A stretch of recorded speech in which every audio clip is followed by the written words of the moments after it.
మరి రాజ్ ప్రకాష్ గురించి నేను చెప్పక్కర్లేదు.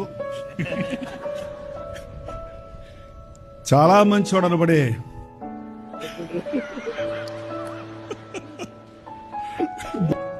ఒక్కోసారి అనుకుంటాను నా పెద్ద కుమారుడు సిఐడి ఆఫీసర్ అయి ఉంటే భలే ఉండేదని. ఎలా పసిగడతాడో తెలియదు కానీ ఒక ప్రత్యేకమైన గిఫ్ట్.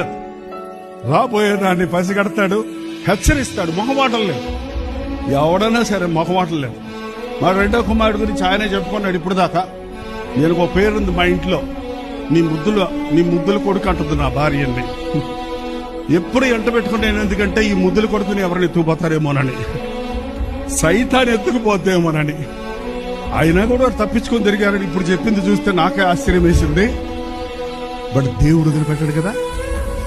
ప్రార్థనతో పెంచిన బిడ్డలు పాపాన్ని రుచి చూస్తారేమో గాని పాపంలో బతకలేరు, తప్పిపోతారేమో గాని దేవుడు విడిచిపెట్టడు. నా భార్యకి ఇచ్చిన వాగ్దానం ఒకటే చెప్పొద్దు తను ఎప్పుడు, అకస్మాత్తు మరణము కొరకై నీవు బిడ్డల్ని కనలేదు, నీ బిడ్డలకు ఏక హృదయము ఏకాత్మ ఇస్తాను, అదే పట్టుకుంటాం అంతే.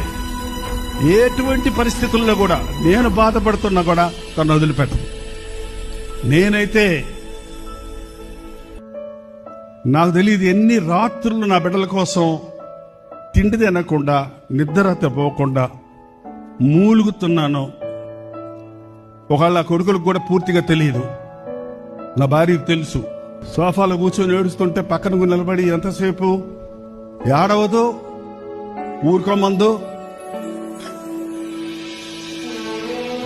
నా ఫీలింగ్ కి నా కళ్ళ మీద కారిపోతుంటాయి నీళ్లు, కాళ్ళు వాసిపోతాయి, తన కంటమ నీటి రాదు, స్తంభంలాగా నిలబడద్దు ధైర్యంగా. ఊరుకోండి అంటది మధ్యలో మాత్రం కూడా. దేవుని కృపండి నా పట్ల, నాకు ఇచ్చిన భార్యను బట్టి, నా ముగ్గురు కుమారులను బట్టి ఐఎమ్ ప్రౌడ్ ఆఫ్. మరి రాజ్ ప్రకాష్ గురించి నేను చెప్పక్కర్లేదు. చాలా మంచి చూడనబడే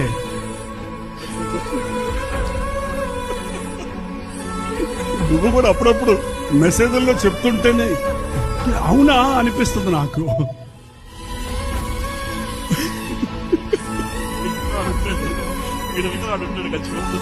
బట్ ఏదేమైతేనే ముగ్గురు దేవుని ప్రేమతో పట్టబడ్డారు, దేవుని సేవలు సాగుతున్నారు. కాబట్టి అది చాలా సంతోషం, చాలా సంతోషం. ముగ్గురు ఒకసారి